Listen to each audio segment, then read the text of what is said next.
अमित शाह का पोस्ट सामने आया है। विवेक विहार में हुई आगजनी की घटना अत्यंत दुखद है। मृतकों के परिजनों के प्रति संवेदनाएं हैं। घायलों के जल्द स्वस्थ होने की कामना की है। 4 मंजिला इमारत में आग लगने से 9 लोगों की मौत हुई थी और अब इस पूरे घटनाक्रम में गृह मंत्री अमित शाह का पोस्ट भी सामने आ गया है।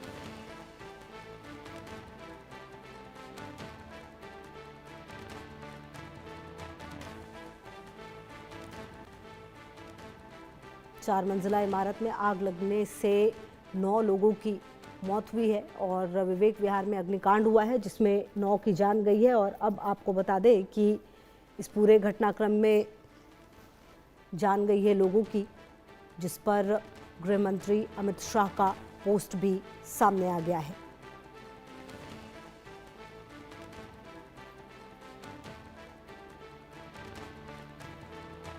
और इसी से जुड़ी एक और बड़ी खबर आपको बता देते हैं। विवेक विहार हादसे पर मुआवजे का ऐलान हुआ है और पीएम मोदी ने हादसे पर मुआवजे का ऐलान किया। मृतकों के परिजनों को 2-2 लाख रुपए की मदद होगी। घायलों को 50-50 हज़ार रुपए दिए जाएंगे।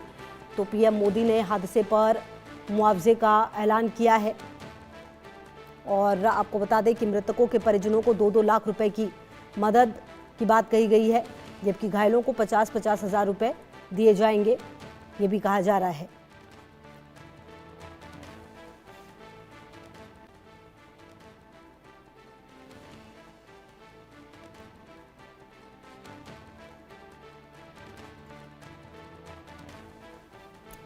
तो विवेक विहार में अग्निकांड हुई है, 9 की जान गई और अब इस पूरे घटनाक्रम में आपको बता दें कि मृतकों के परिजनों को 2-2 लाख रुपए की मदद दी जाएगी, जबकि आपको बताएं कि घायलों को 50-50 हज़ार रुपये दिए जाएंगे।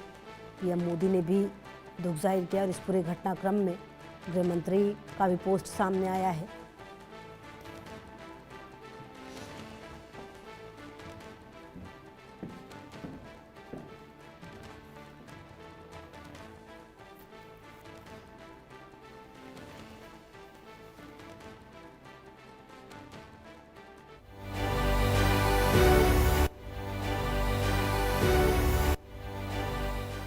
बढ़ते आगे, देखिए पश्चिम बंगाल में वोट काउंटिंग से पहले सियासी पारा चरम पर होता है। ऑल इंडिया तृणमूल कांग्रेस और टीएमसी और बीजेपी के समर्थक स्ट्रांग रूम के बाहर भिड़ गए। आरोप प्रत्यारोप के बीच धक्का मुक्की और नारेबाजी ने माहौल को और तनावपूर्ण बना दिया। सवाल उठ रहा है, क्या ईवीएम पूरी तरह सुरक्षित है और क्या स्ट्रांग रूम अब सियासी संघर्ष का नया मैदान बनता जा रहा है? एक रिपोर्ट।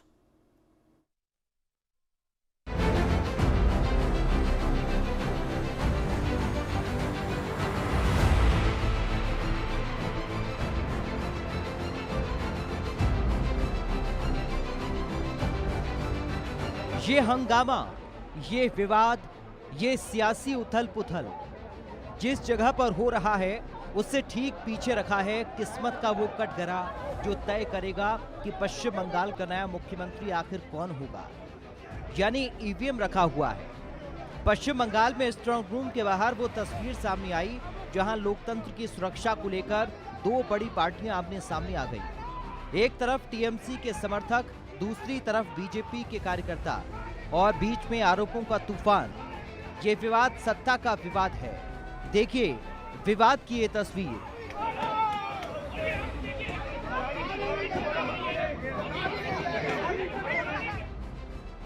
स्ट्रांग रूम के बाहर हंगामा, टीएमसी वर्सेस बीजेपी आमने सामने, नारेबाजी और धक्का मुक्की, संदिग्ध गतिविधि का दावा, पुलिस ने संभाला मोर्चा।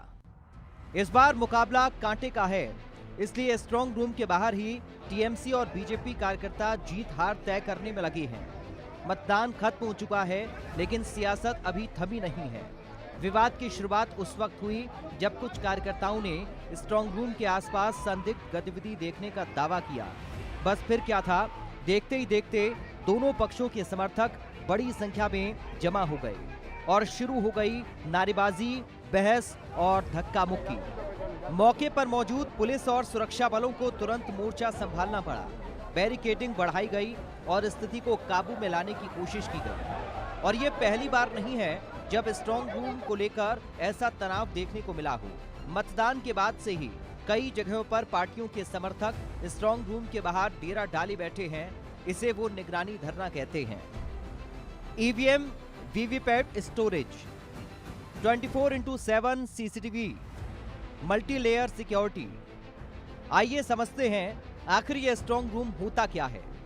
स्ट्रांग रूम यानी वो हाई सिक्योरिटी कमरा जहां वोटिंग के बाद ईवीएम और वीवीपैट मशीनों को रखा जाता है, यानी voter verifiable paper audit trail. यहां 24 घंटे सीसीटीवी निगरानी होती है, केंद्रीय सुरक्षा बल तैनात रहते हैं और मशीनों को उम्मीदवारों की मौजूदगी में सील किया जाता है। ईवीएम पर अविश्वास, निगरानी की मांग, राजनीतिक दबाव। इलेक्शन कमीशन ऑफ इंडिया के मुताबिक बिना अनुमति कोई भी व्यक्ति स्ट्रांग रूम में प्रवेश नहीं कर सकता और हर गतिविधि रिकॉर्ड होती है। लेकिन जमीनी सियासत में भरोसा और शक दोनों साथ साथ चलते हैं। इसलिए जहां एक तरफ प्रशासन सुरक्षा के दावे करता है, वहीं दूसरी तरफ राजनीतिक दल अपने स्तर पर निगरानी बनाए रखते हैं। स्ट्रांग रूम में प्रवेश सख्त मना है। जमीनी सियासत में साथ साथ चलते हैं भरोसा और शक, खास तौर पर पश्चिम बंगाल जैसे राज्यों में जहां मुकाबला बेहद पेचीदा होता है। स्ट्रांग रूम सिर्फ एक कमरा नहीं बल्कि राजनीतिक टकराव का केंद्र बन जाता है। सवाल बरकरार है, क्या ये टकराव सिर्फ सियासी रणनीति है या फिर वाकई सिस्टम पर भरोसे की कमी? लोकतंत्र का सुरक्षा केंद्र, भरोसा बनाम सियासत, नतीजों से पहले टकराव। यहाँ रुक रहे बहुत छोटे से ब्रेक के लिए, आप रहिए हमारे साथ, देखते रहिए इंडिया न्यूज।